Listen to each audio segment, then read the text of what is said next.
everybody. Today's talk is called Power in the Darkness. So our reading today is from Rainer Maria Rilke. Whoever you are, some evening, take a step out of your house, which you know so well. Enormous space is near. So last week I talked about courage in the darkness, and I pointed out that, well, there will always be an element of fear about the darkness because of the unknown.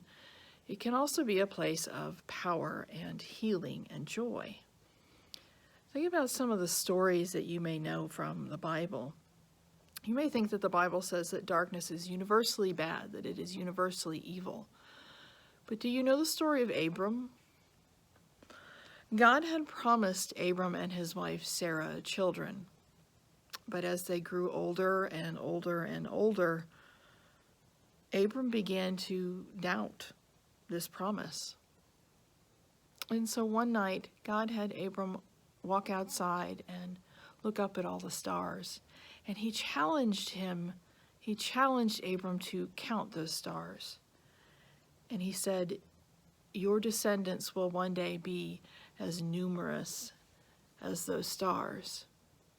And if you don't know the rest of the story, God eventually changed Abram's name to Abraham. Abraham means the father of many nations, and he is widely considered to be the father of both Judaism, Christianity, and Islam. There are countless stories in the Bible of characters having prophetic dreams in the night. The parting of the Red Sea happened at night. Manna fell from heaven at night. All of the world's religions have stories that take place at night and that take place in darkness.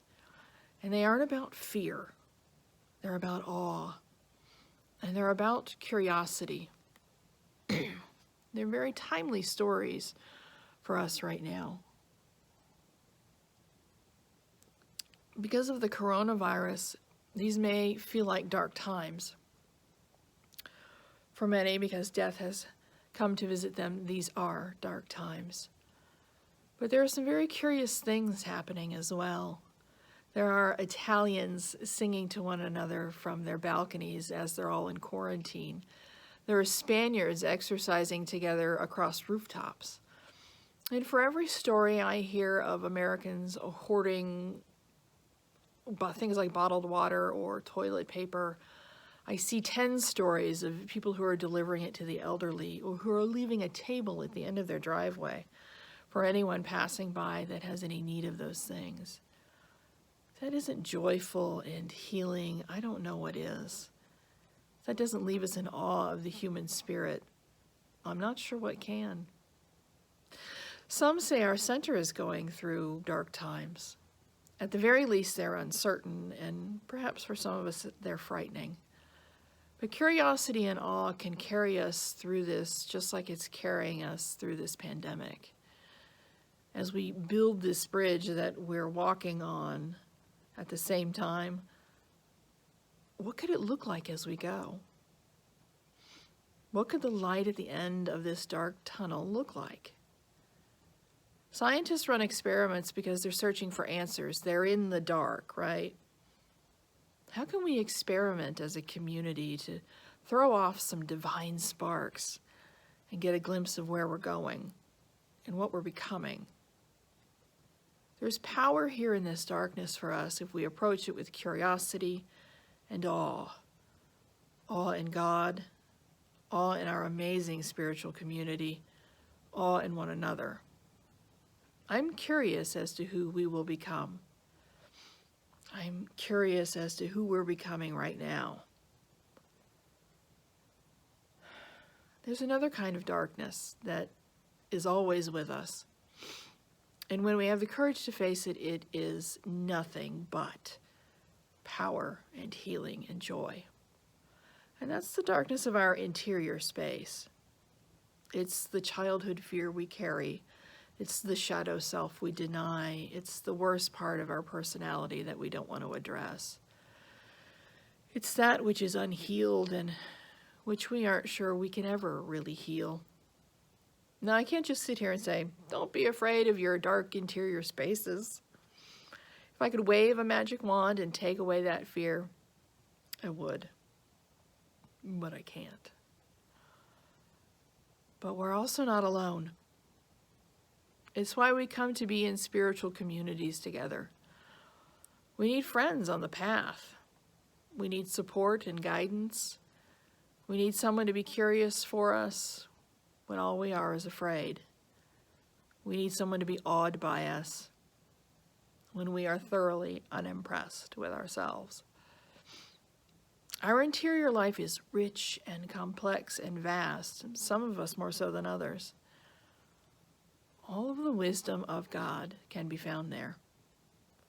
All of the clarity and compassion, all of the unconditional love of God can be found in the darkest parts of our interior spaces. Our absolute perfect healing can be found there. And how do we get there?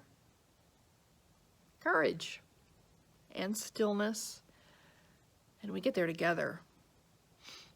When we have the courage to face those things within us that we call dark, we can begin to understand and change lifelong patterns that cause us pain.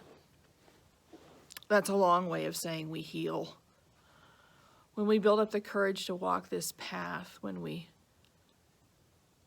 say, I'm willing, we find that it's actually stillness that shows us the way the fastest. Meditation, listening to our thoughts but not becoming attached to them. Mindfulness, feeling emotions as they move through our bodies and being curious but only observant. These are spiritual practices that help us walk more confidently in the dark. And the balm of spiritual community is what can take us those last steps into healing and joy. I'm sitting here in an empty sanctuary right now, but I can see everybody in their favorite seat.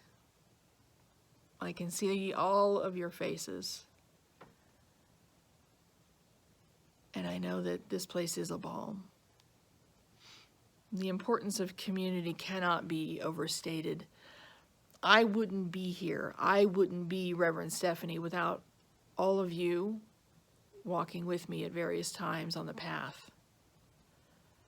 That's power in the darkness.